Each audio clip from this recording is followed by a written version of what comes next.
Hello दोस्तों, तो स्वागत है आपका एक बार फिर आपके अपने स्टडी चैनल राम से स्टडी पॉइंट पर। और मेरा नाम है जितेंद्र यादव। हम पढ़ रहे हैं एचसीएफ और एलसीएम। तो कल मैंने आपको कुछ अच्छे से क्वेश्चंस कराए थे एचसीएफ एलसीएम के। आज हम और उन्हीं से रिलेटेड कुछ और क्वेश्चंस एचसीएफ और एलसीएम के करेंगे और सीखेंगे कि उन्हें कैसे करते हैं। तो कल मैंने आपको जो लास्ट क्वेश्चन कराया था वो घड़ी से रिलेटेड था। आज हम कुछ और उसी टाइप के कुछ क्वेश्चंस करेंगे जो घड़ी से रिलेटेड हैं, फिर आगे और सीखेंगे। तो देखिए, पहला क्वेश्चन जैसे लेते हैं हम, हमें दिया हुआ है कि भाई 6 घड़ियां हैं, है ना। 6 घड़ियां घंटियां आप कुछ भी मान लो, एक साथ बजना शुरू करती हैं, है ना। एक साथ बजना शुरू करती हैं, फिर 2 4 6 8 10 और 12 सेकंड के अंतराल पर बजती हैं।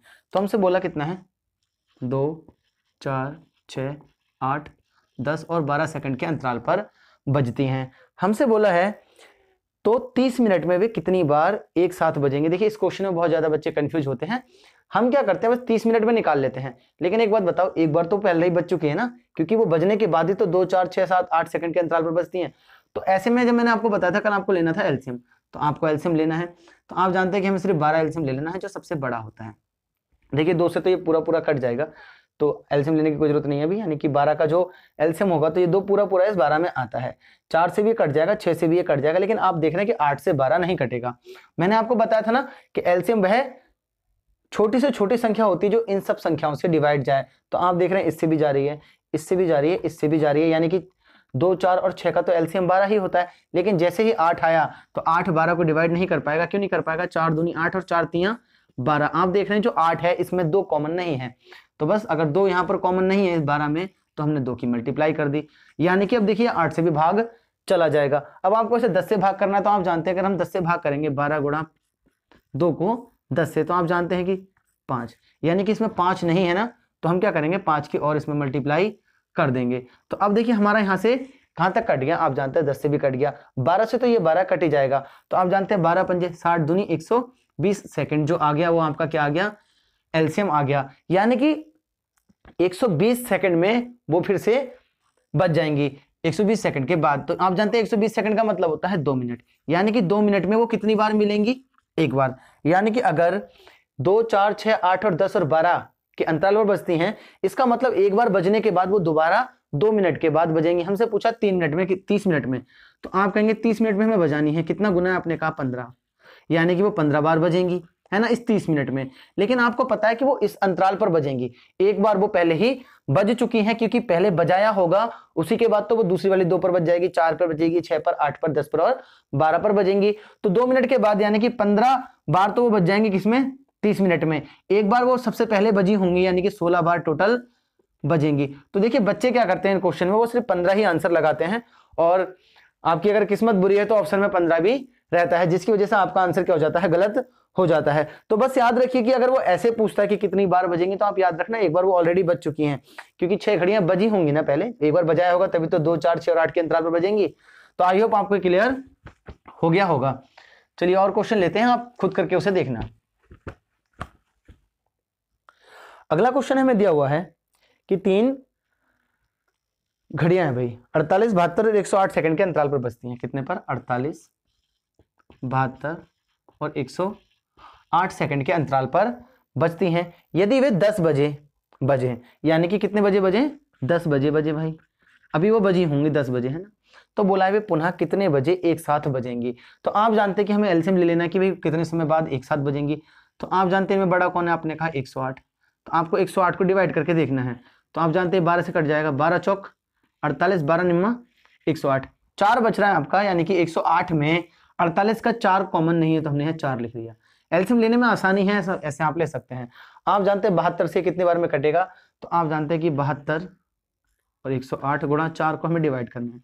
तो 12 निम्मा 108, 12 छिंग 72, 2 से कट जाएगा, 2 दूनी 4, 2 3 से भी ये कट जाएगा। इसका मतलब ये पूरा पूरा 72 से कट रहा है। तो हमें ये पता चल गया कि 48 72 का तो एलसीएम यही आ जाएगा। और आप जानते हैं 108 से 108 कट ही जाएगा, तो हमारा एलसीएम यही आ गया। तो ये सेकंड में था, यानी कि इतने सेकंड के बाद वो दोबारा बजेंगी। तो हम क्या कर सकते हैं, इसे मिनट में कन्वर्ट कर सकते हैं, क्योंकि ये 60 से ज्यादा है भाई। तो 8 चौक 32, तो 432 है। तो आप जानते हैं अगर मैं इसे 60 से डिवाइड कर लूं 432 को, कितने को, 432 को, तो 4 छिंग 24, 4 7 28, 4 8 32, 4 निम 36, 4 ढाई, सॉरी 6 का पहाड़ा पढ़ना था, 6 छिंग 36, 6 7 42, तो ये देखो 7 बार तो पूरा कट जाएगा। आपका बचा कितना आपने कहा भाई 12।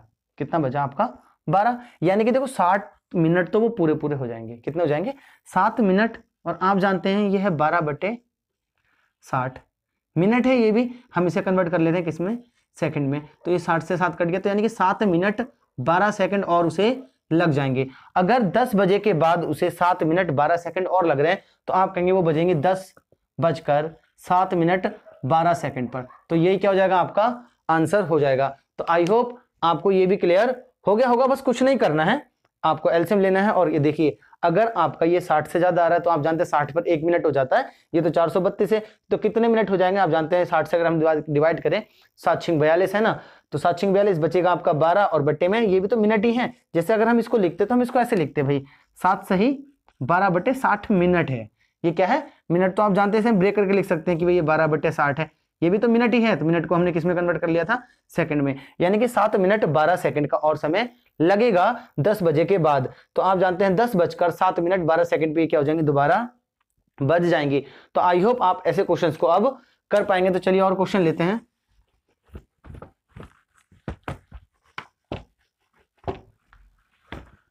जैसे अगला क्वेश्चन हमारे पास है कि 3 घड़ियां प्रत्येक 6, 7 और 8 सेकंड के अंतराल पर बजती हैं। भाई 3 घड़ियां हैं, कितने पर बज रही हैं, 6, 7 और 8 सेकंड के अंतराल पर बजती हैं।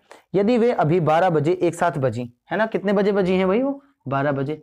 अगर वो 12 बजे एक साथ बजी आपकी, हमसे बोला भाई 12 बजे एक साथ बजी हो तो कितने समय बाद वे पुनः एक साथ बजेंगी। देखिए एक तो पूछा हमसे समय, और 28 मिनट में वो कितनी बार बजेंगी। तो पहले निकालते हैं भाई कितने समय बाद वो एक साथ बजेंगी। तो आपको पता है कि इसका हमने ले लेना है एलसीएम, तो हमने 8 ले लिया।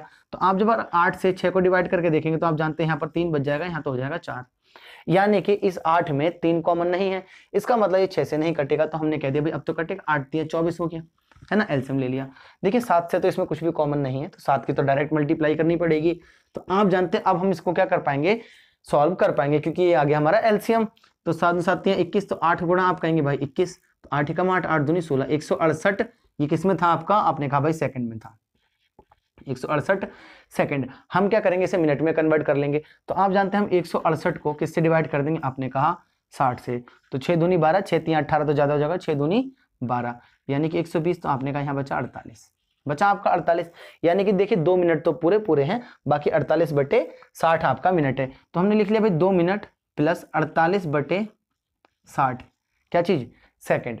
अगर आप सेकंड में निकालना चाहते हैं तो है ना, ये आ जाएगा आपका सेकंड में। देखिए मिनट था, सेकंड में कन्वर्ट करने के लिए क्या कर लिया हमने, 60 से मल्टीप्लाई, यानी कि 2 मिनट 48 सेकंड और लगेंगे। यानी कि जो आपका समय आएगा वो कितना आएगा, 12:02 मिनट 48 सेकंड पर वो पुनः बच जाएंगी। तो आप ये भी कह सकते हैं कि 2 मिनट 48 सेकंड के बाद दोबारा बजेंगी। अब ये तो आपका पहला आंसर आ गया। अब देखिए हमसे क्या पूछा है, वही हमसे पूछा कि 28 मिनट में वो कितनी बार बजेंगी। देखिए एक बार वो 12 बजे बज चुकी हैं है ना। अब ये था 2 मिनट प्लस 48/60 मिनट। देखिए इसे मैं मिनट में क्यों ले रहा हूं, क्योंकि हमें मिनट में चाहिए, सेकंड में हम नहीं कन्वर्ट करेंगे। अब क्यों नहीं करेंगे उसका भी रीजन है, क्योंकि भाई हमसे तो बोला 28 मिनट, तो यहां पर हमें 1 मिनट की वैल्यू निकालनी पड़ेगी।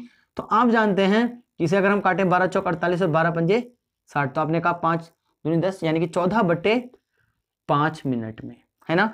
आप देख रहे हैं 168 का मतलब होता है 14/5 मिनट में वो कितनी बार बज रही है, आपने कहा भाई 1 बार बज रही है। अगर वो 1 बार बज रही हैं तो आप जानते हैं कि वो 14 मिनट में कितनी बार बजेंगी, आपने कहा 5 बार है ना। और हमें कितने में बनाना था, आपने कहा 28 मिनट। इसका मतलब हमें 2 से गुणा करनी है, तो इधर भी 2 से गुणा, यानी कि वो 10 बार बज जाएंगी। कितनी बार बजेंगी, 10 बार बजेंगी। कितने मिनट में, आपने कहा 28 मिनट में 10 बार बजेंगी। लेकिन एक बार वो 12 बजे बज चुकी है, यानी कि टोटल आपका आंसर कितना आएगा, आपने कहा 11 आएगा। आई होप आपको भी क्लियर हो गया होगा कि हम एक यहाँ क्यों जोड़ रहे हैं, क्योंकि एक बार वो 12 बजे ही बज चुकी हैं, बाकी 28 मिनट में वो 10 बार और बजेंगी। अगर ये बात समझ में नहीं है कि 14/5 कैसे लिया, तो आप जानते हैं कि 168 सेकंड के बाद वो 1 बार बज रही हैं। तो अगर 168 को हम मिनट में कन्वर्ट कर लेंगे तो 14 कितना जगह आपका 5, यानी कि 14/5 मिनट में वो 1 बार बज रही है। हमें बनाना था 28, तो हमने इस 5 को उधर मल्टीप्लाई कर दिया। तो 14 मिनट में कितनी बार बजेंगी, आपने कहा 5 बार। 28 में 10 बार हो जाएगा, तो 10 बार तो वो 28 मिनट में बज जाएंगे, और एक बार ऑलरेडी 12 बजे बज चुकी हैं। तो आपका आंसर कितना आ जाएगा, आपने कहा 11 आ जाएगा। तो अब इसके बाद आप घड़ी का कोई भी सवाल नहीं छोड़ेंगे, घड़ी हो या घंटियां हो है ना। आप घड़ी भी बजा सकते हैं, घड़ी में भी अलार्म बजता है, घंटी में तो बजती ही बजती है आपकी। तो आई होप तो आपको ये क्लियर हो गया होगा। तो चलिए चलते हैं नेक्स्ट क्वेश्चन की ओर। हमें दिया हुआ है कि 13 का वह सबसे छोटा गुणज बताइए जिसे 4, 5, 6, 7 और 8 से भाग देने पर 2 शेषफल बचता है। तो 4, 5, 6, 7 और 8 से भाग देने पर हमें क्या निकालना है, 2 शेषफल निकालना है। तो आपको लेना पड़ेगा यहाँ पर इसका एलसीएम। तो आप जानते हैं सबसे बड़ा है 8, तो 4 से तो ये भाग चला जाता है, 5 से नहीं जाता, तो हम इसे 5 की मल्टीप्लाई कर लेंगे। और आप जानते हैं मैंने ऐसे डायरेक्ट क्यों मल्टीप्लाई कर दी क्योंकि 8 जो है वो कटेगा नहीं 5 से, है ना इसमें कुछ कॉमन है। लेकिन 6 से हम चेक कर लेंगे कि भाई 8 गुणा 5, क्योंकि 6 में क्या कॉमन है, तो आप जानते हैं 2 कॉमन है। इसमें कितना कॉमन है आपने कहा 2, तो हमने यहाँ पर क्या कर लिया, सॉरी 3 कॉमन है, 2 से काटा ना, 3 कॉमन है। अब आप जानते हैं हमें इसे कितने से करना पड़ेगा, 7 से। तो क्या देख रहे हैं आप, किसी में भी अगर आप तोड़ेंगे तो 7 नहीं है कॉमन, तो आप कर लेंगे 7 की मल्टीप्लाई। और जानते हैं 8 से, तो ये 8 कट जाएगा, तो 15 तियां मतलब 5 तियां 15, 15 8 120 गुणा 7 आपका हो जाएगा, और 12 7 84 840। अब देखिए अगर ये वह ऐसे क्वेश्चन होता है ये वाला कि भाई 4, 5, 6, 7 और 8 से भाग जाने वाली वह छोटी से छोटी संख्या बताओ, है ना, तो हम कह देते 840 है। लेकिन अगर वो बोल देता भाग जाने पर 2 शेषफल दे, तो हम क्या कर देते, इसमें 2 जोड़ लेते। तो हम क्या करते, इसमें 2 जोड़ लेते, तो वो हमारे सवाल ऐसे कन्वर्ट हो जाता 4, 5, 6, 7 और 8 से 842 जो होगा भाग देने पर क्या देगा, 2 शेषफल देगा। लेकिन हमसे क्या पूछा, तो देखो हम पहले वही चेक करते हैं कि भाई हमने 840 प्लस 2, तो आपने कहा 842 वह छोटी से छोटी संख्या है जो इन सभी संख्याओं से भाग देने पर कितना शेषफल देगी, आपने कहा 2। लेकिन हमें बताया कि हमें निकालना है 13 का गुणज। तो क्या ये 13 का गुणज है, तो आपने कहा 13 पंजे 65, 13 छिंग 78, आपका बच्चा कितना 62। तो आप जानते हैं 13 से 62 नहीं कटता है, यानी कि वो ये संख्या नहीं हो सकती, हो जाती अगर वो 13 वाली कंडीशन नहीं देता। तो हम क्या करते हैं इस केस में, आप जानते हैं देखिए 840 जो है ना, गुणा के प्लस 2 ही तो वो संख्या होगी, क्योंकि आप जानते हैं हमने 1 की मल्टीप्लाई की तो डायरेक्ट जोड़ लिया है, यानी कि हमें ये 13 से डिवाइड करके चेक करना पड़ेगा। तो हमें क्या करना है, 13 से डिवाइड करके चेक करना है, और हमें पता करना भाई यहाँ पर k की वैल्यू क्या है। तो आप इसे पहले डिवाइड कर लो, आप क्या करो 840 को डिवाइड कर लो। तो हमने कहा भाई 840 को अगर हम 13 से डिवाइड करके देखें तो 13 छिंग 78, आपका कितना बचा, आपने कहा भाई 13 छिंग 78। तो आपने कहा भाई देखो यहाँ पर बचा हमारा 0, यहाँ हो गया 14 यानी कि 60, है ना। तो 13 तियां 39, 13 चौक 52, 13 चौक 52। तो आप जानते हैं हमारा कितना बचा 8, यानी कि जब मैं इससे इसको डिवाइड कर दूंगा तो हमारे पास बचेगा सिर्फ 8k प्लस 2/13। बचेगा या नहीं बचेगा। अब ये मत कहना यहाँ आपने लिखा क्यों नहीं, मुझे बस k की वैल्यू चाहिए, तो हम इसे डिवाइड करके आसानी से कर सकते हैं। देखो यहाँ पर करते हमें कितना नुकसान होता कि अगर हम 2 की वैल्यू रखते तो हमें 840 में मल्टीप्लाई करनी पड़ती, फिर 2, फिर चेक करना पड़ता, फिर 3 रखते, फिर चेक करना पड़ता। अब आप जानते हैं अगर मैं 8 की वैल्यू है 2 रखूंगा तो 8 दूनी 16 और 1 17 और 1 18 बनेगा, जो कि 13 से डिवाइड नहीं होगा। तो हम रखते हैं 3, 8 3 24, 25 26। आप जानते हैं कि तब क्या हो जाएगा, ये डिवाइड हो जाएगा, यानी कि k की वैल्यू आपकी कितनी आ गई 3। अगर k की वैल्यू 3 है तो आपसे पूछे कि वह संख्या क्या होगी, तो संख्या तो हमने यही मानी है, ये वाली, है ना। हम इसे डिवाइड करके चेक कर रहे थे बस। तो आपने कहा भाई हमने डिवाइड करके चेक किया था, तो 840 गुणा 3 प्लस 2 ही वो संख्या होगी जो 13 से डिवाइड हो जाएगी, और इन सबसे भाग जाने पर कितना शेषफल देगी, 2 शेषफल देगी। देखिए यहां पर हमने ये संख्या ऐसे क्यों मानी 840 के, देखिए या तो इन सबसे भाग जाने वाली संख्या 840 होगी या फिर इसका मल्टीपल होगा। तो हम क्या मान लेते हैं भाई के मल्टीपल है इसका 840 गुणा के, जैसे 840 का दुगना करने पर वो इन सबसे डिवाइड जा सकती थी, 840 का 3 गुना करने पर वो इन सबसे डिवाइड जा सकती थी, बस उसी में हमने कितना जोड़ना था 2। तो आप इसे ऑप्शन से भी कर सकते हैं, कैसे, देखिए 840 का मल्टीपल आप चेक करें 2 घटाकर ऑप्शन में से, क्योंकि उसमें 2 अलग से ऐड किया गया होगा ये वाला। तो आप 840 का मल्टीपल चेक करें सारे ऑप्शन से 2 हटाने के बाद, और आप जानते हैं 0 है तो लास्ट में 0 ही आएगा। तो आपने भाई देखो ये 2 तो ऐसे रहेगा, आपने कहा भाई 3 0 का 0, 3 चौक 12 का आपने कहा 2, 3 8 24 और 1 25। तो आप जोड़ देंगे, यानी कि 25 22 वो संख्या होगी, 25 22 वो संख्या होगी जो 4 5 6 7 और 8 से भाग जाने पर कितना शेषफल देगी, 2 शेषफल देगी। और किसका गुणनफल होगा, आपने कहा भाई 13 का गुणज भी होगा। तो आई होप आपको ये क्लियर हो गया होगा, और अगर कोई दिक्कत हो आपको ऐसे क्वेश्चंस में तो हम और आपके लिए ऐसे क्वेश्चंस लाएंगे, आप उससे भी समझ सकते हैं, खुद करके देखना आपको आ जाएगा। अब देखिए अगला क्वेश्चन आपके पास है कि भाई 4 6 8 और 12 तथा 16 से भाग देने पर वह छोटी से छोटी संख्या बताओ जिसे भाग देने पर प्रत्येक दशा में 2 शेष आए। तो मैंने अभी आपको ऐसा क्वेश्चन कराया था, कुछ नहीं करना होता, एलसीएम लो और 2 ऐड कर दो, है ना। आपको कितना करना है, 4 6 8 12 और 16। तो 4 6 8 12 और 16 से भाग देने पर वह छोटी से छोटी संख्या बतानी है जिसे भाग देने पर प्रत्येक दिशा में 2 से 12 बचे। तो आपने क्या ले लिया, आपने कभी हमने ले लिया 16। 4 से तो कट जाता है लेकिन 6 से नहीं कटता, क्यों, ये 8 बार में कटेगा, इसका 3 बचेगा। तो हमने कहा भाई हमने 3 और लिख लिया। 8 से आप जानते हैं पूरा पूरा कट जाएगा, देखिए 3 से 4 बार में कटेगा, 4 चौक 16 यानी कि 48। एलसीएम कितना आ गया, आपने कहा 48 वो संख्या है जो इन सबसे भाग जाने पर कोई भी शेषफल नहीं देगी, पूरा पूरा कट जाएगा। तो बस आपको क्या करना है, यहाँ पर 48 में 2 ही तो जोड़ना है। क्यों जोड़ना है, क्योंकि हमें शेषफल 2 बचाना है। तो वो संख्या कितनी हो जाएगी, आपने कहा 50। अब देखो हम यहाँ डायरेक्ट 50 कैसे निकाल लिया, क्योंकि यहाँ किसी का मल्टीपल नहीं पूछा। अगर यहाँ वो बोल देता कि 13 का मल्टीपल है तो मैं 48 गुणा के प्लस 2 वो संख्या मान लेता, है ना। या वो कह देता भाई हमसे भी कि 7 का मल्टीपल है, तो मैं कहता 48 गुणा के प्लस 2 और फिर 7 से इसे भाग करके देख लेते, है ना। उसके बाद क्या करते हैं, वहां पर के की वैल्यू पुट करते रहते, तब हमें यहाँ संख्या मिलती, जैसे हमने 13 वाले में किया है। तो आई होप आपको ये अब क्लियर हो गया होगा। तो चलिए एक और क्वेश्चन ऐसा ही लेते हैं, या अलग टाइप सिखाता हूं मैं आपको, और क्वेश्चंस आपको प्रैक्टिस सेशन में भी मिल जाएंगे। देखिए मैं आपको बताऊं, अभी मैंने हाल ही में एनटीपीसी का रिव्यू भी देखा है।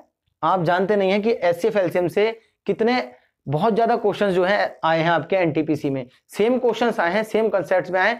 आप 9 तारीख का यानी कि 9 फेब का जरूर देखें, उसमें आपको ऐसे क्वेश्चंस बहुत मिलेंगे, किसी ना किसी टीचर ने जरूर अपलोड किया होगा, आप जरूर देखें। 9 फेब में आपको एचसीएफ एलसीएम के क्वेश्चंस जरूर देखने को मिलेंगे। अगला क्वेश्चन हमें दिया हुआ है कि यदि किसी कक्षा के विद्यार्थियों को 6 या 8 या 10 के पूरे पूरे समूह में रखा जाए, भाई मतलब या तो हमें 6 की लाइन बनानी है, या फिर 8 की, या फिर 10 की पूरी पूरी लाइन बनानी है, तो कक्षा के विद्यार्थियों की न्यूनतम संख्या क्या होनी चाहिए। देखो भाई हमें बताना है कि क्लास में कितने न्यूनतम विद्यार्थी होने चाहिए जिसमें हम 6 की लाइन पूरी बना लें, 8 की 8 की पूरी बना लें और 10 की 10 की पूरी बना लें। तो कुछ नहीं करना, आपको लेना है इसका एलसीएम। तो आप जानते हैं 10 सबसे बड़ा है, हमने 10 ले लिया।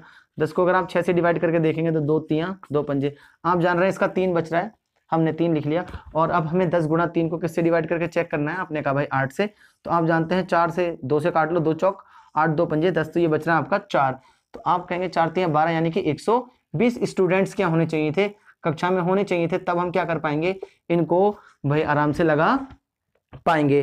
तो आई होप आपको क्लियर हो गया होगा। देखिए कुछ नहीं है, 6 से भी कट रहा है, 8 से भी कट रहा है, 10 से भी कट रहा है। तो जब भी ऐसे क्वेश्चन आए आप एलसीएम लें, और एक बात याद रखना, एलसीएम हमेशा इनसे बड़ा होता है। क्या होता है, इनसे बड़ा या फिर इनके बराबर हो सकता है। तो चलिए और क्वेश्चन लेते हैं और देखते हैं। देखिए ये क्वेश्चन जो ये आया है, ये 9 फेब को आया था, ऐसा ही सेम क्वेश्चन आप देखना एनटीपीसी के एग्जाम में।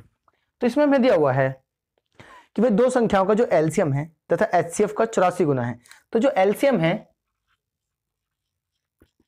84 गुना है किसका, एचसीएफ का। तो एलसीएम 84 गुना है आपके एचसीएफ का। यदि एलसीएम तथा एचसीएफ का जो योग है वो 680 है, मतलब एलसीएम प्लस एचसीएफ का जो योग है वो कितना, आपने कहा भाई 680 है। कितना है, 680 है। तो हमसे पूछा है वो संख्याएं ज्ञात करो।